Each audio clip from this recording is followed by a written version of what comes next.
la dénomination Air Austral, la société existe depuis 1990. Mais il faut savoir qu'elle a une histoire qui commence en 1974 lorsque M. Gérard Etève a créé Réunion Air Service. C'était d'abord une société pour l'aviation générale. Elle a eu une activité d'aviation régulière en 1977 lors de la création de la ligne Réunion-Mayotte. Et c'est seulement en 1990, après avoir passé par une étape Air Réunion, que la société s'appelle Air Austral. Cette société a été créée pour le désenclavement aérien de la Réunion, c'est-à-dire au départ de la Réunion, tous les pays de la Commission Océan Indien. Donc le désenclavement aérien de la Réunion était une politique, une volonté de la région Réunion, accompagnée par d'autres collectivités locales pour le désenclavement aérien de la Réunion, d'abord sur le plan régional. Il faut savoir qu'en 2001-2002, nous avons d'autres opérateurs, nous avons Air France, Corsair, Aérolion, Aéromaritime qui dessert la Réunion, et on a quelques soubresauts au niveau de ces compagnies aériennes qui ne sont pas tout à fait viables financièrement. Les collectivités locales décident avec M. Gérard Etève de lancer Air Austral sur le long courrier. Air Austral, bénéficiant effectivement de sa notoriété sur le plan régional, pouvait raisonnablement ouvrir une ligne long courrier entre la Réunion et Paris. Les collectivités locales étaient partie prenante à l'ouverture de cette ligne. Et M. Etève avait, pour lancer cette étude, fixé une date. La date, il faut qu'au mois de juin 2003, la compagnie aérienne puisse ouvrir la ligne. Et il est vrai que le 28 juin 2003, après 8 mois de travail acharné avec les équipes, on a ouvert cette ligne avec un vol au départ de Paris, 19h30, et un vol au départ de la Réunion, 20h15, et les deux avions partaient, un pour Paris, l'autre pour la Réunion, et c'est comme ça qu'on a ouvert la ligne Réunion-Paris.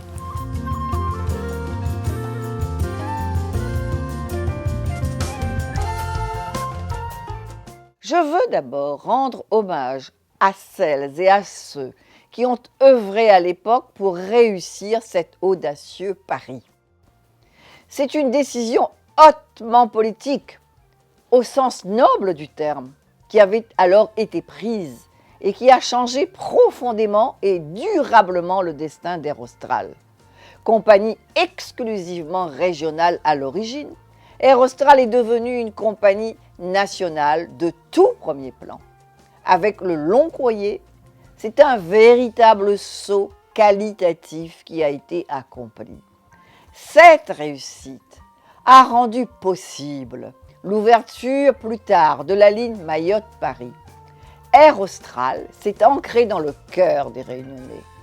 Je ressens comme eux un profond attachement à cette entreprise qui fait notre fierté.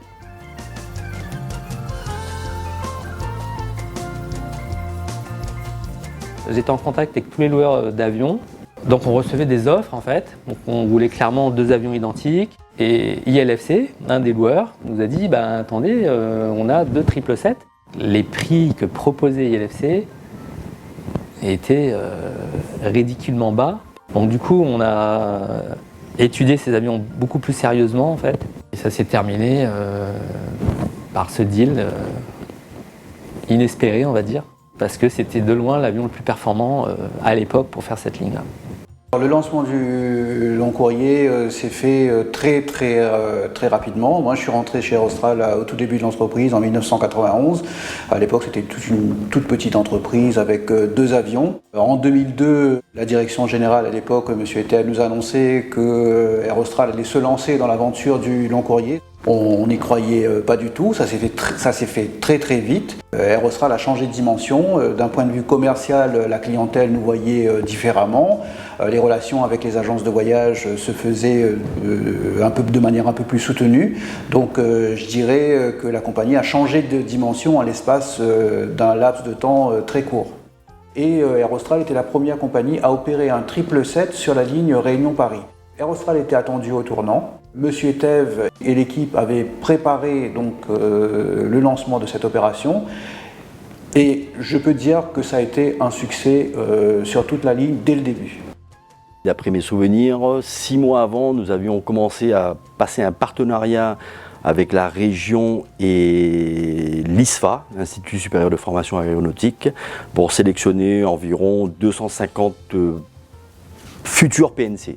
C'était des gens qui n'avaient jamais travaillé et l'ISFA et la région les ont accompagnés jusqu'en métropole, l'hébergement, pour qu'ils préparent le diplôme de steward et d'hôtesse pour pouvoir assurer le long courrier dès son lancement. Le premier challenge était le timing, puisqu'il nous restait 5 mois pour tout créer, rien n'existait. Acheter tous les articles de bord, il y en a à peu près 300. Ça va du vin, en passant par l'épicerie, les couvertures, la vaisselle. Il a fallu faire un gros sourcing très rapide et tous ces articles de bord étaient soumis à la validation de Monsieur Etève qui était très présent dans le choix avec un mot d'ordre, la qualité et pour les repas, qualité et quantité. Nous avons demandé à nos fournisseurs de nous préparer des recettes créoles car en effet, en Club Austral et en confort, il y a toujours eu le choix d'un plat créole. Donc on a transmis des recettes réunionnaises. Certains chefs réunionnais sont partis à Paris pour les former. Donc depuis 20 ans, sur Air Austral, dans les classes avant, vous avez le choix d'un plat réunionnais. Je me souviens d'une vraie effervescence auprès des salariés. On avait vraiment conscience qu'on passait d'une compagnie sur le régional, sur des petits appareils, sur des départs de jour, avec une petite équipe d'1 à 2 personnes à l'aéroport de Gillot, des vols de nuit, de grosses capacités, de plus gros appareils. Ça a fait naître chez les agents, chez les employés, un esprit de famille, on va dire d'entreprise, comme jamais. Ils se sont appropriés pleinement cet avion, cette ligne, cette compagnie. On n'a jamais été autant ambassadeur de la marque, de l'entreprise. L'arrivée du 777 à Air Austral, ça a été ma plus belle expérience au sein d'Air Austral parce que ça a été un pas de géant pour Air Austral. On est passé de la dimension régionale à la dimension internationale et ça a été fantastique. On a été une équipe soudée qui nous a permis de mener ce projet à bien.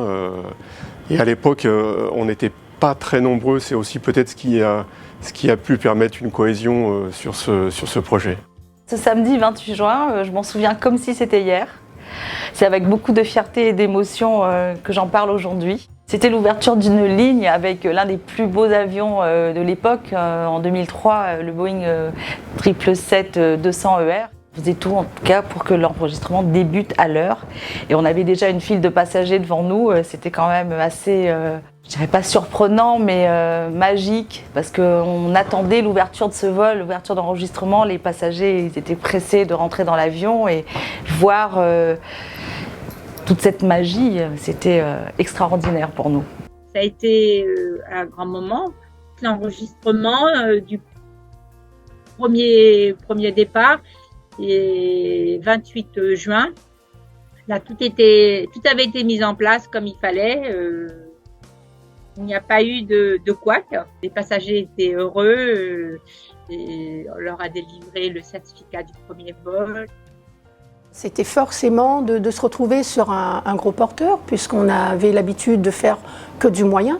Et puis l'euphorie de nos passagers qui embarquaient, qui étaient contents de découvrir, parce que c'était un nouvel appareil, tout était nouveau.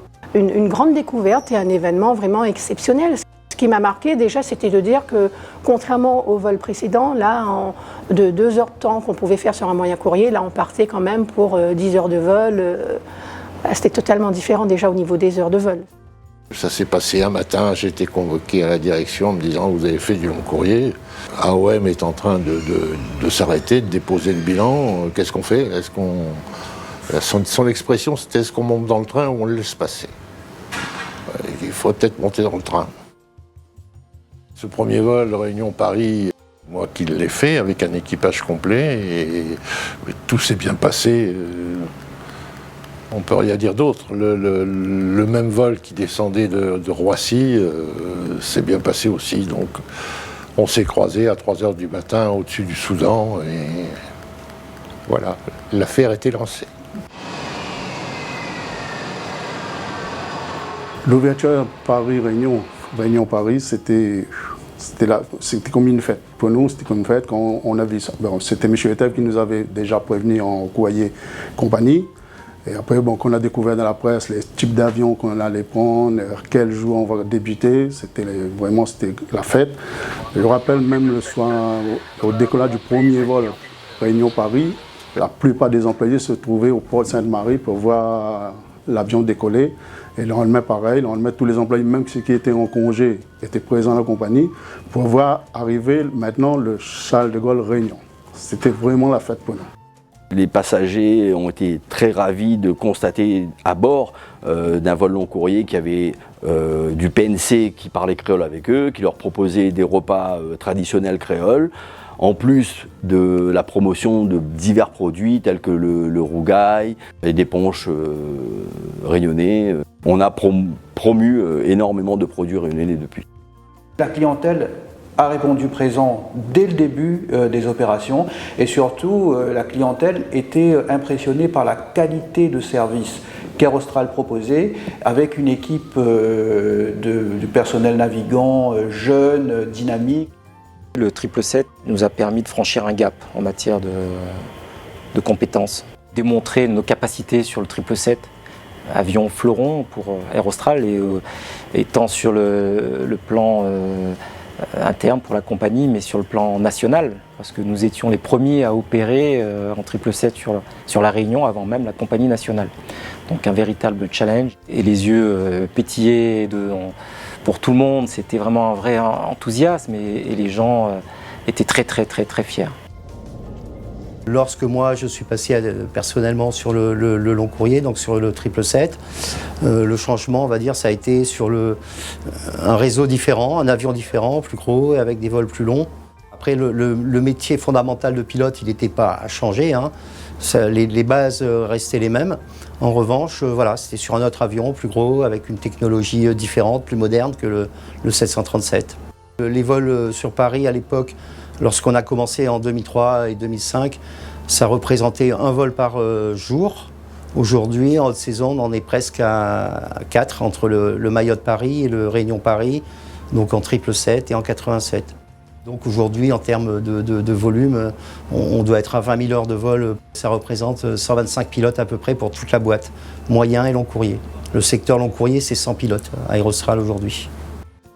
Donc forcément, on a eu un taux de croissance à 2 chiffres de 2003 jusqu'à 2009-2010. Donc on est aujourd'hui à peu près 350 PNC et une centaine de pilotes, donc 450 personnels navigants. Aujourd'hui, on a atteint un stade où on peut estimer qu'on est vraiment digne des méthodes qui existent dans les compagnies aériennes modernes. Par an, nous servons 1 200 000 repas. Ça représente 3 000 repas par jour environ, des repas qui partent de Paris, de Mayotte, de Chennai, de Johannesburg et de Bangkok. Et nous sommes là pour contrôler la qualité, mais là aussi la sécurité alimentaire. Aujourd'hui, Air Austral est une compagnie reconnue en termes de notoriété, de qualité de service et de régularité. C'est un succès sur toute la ligne. On a la chance au niveau commercial d'avoir un bon produit et un produit, je dirais, facile à positionner parce que c'est un produit de qualité. En 2007-2008, Air Austral était le leader sur le marché Réunion Métropole avec près de 40% de part de marché. C'est vrai qu'on a traversé des crises, qui fait que globalement on a dû reconfigurer notre desserte, mais aujourd'hui Air Austral reste un acteur prépondérant sur cette ligne Réunion-Paris. Je crois qu'on est en deuxième position derrière Air France. Elle est et elle restera une compagnie réunionnaise. Elle s'appuie désormais sur des bases solides pour se bâtir un futur qui passera par la consolidation des dessertes avec l'Hexagone et nos îles voisines et aussi par de nouveaux horizons dans le grand océan Indien. Avec un soutien sans faille et un sens des responsabilités, nous serons là encore et toujours pour accompagner notre compagnie et baliser le chemin de son grand avenir, de son grand futur. Bon vent et longue vie à notre belle compagnie, longue vie à Air Austral.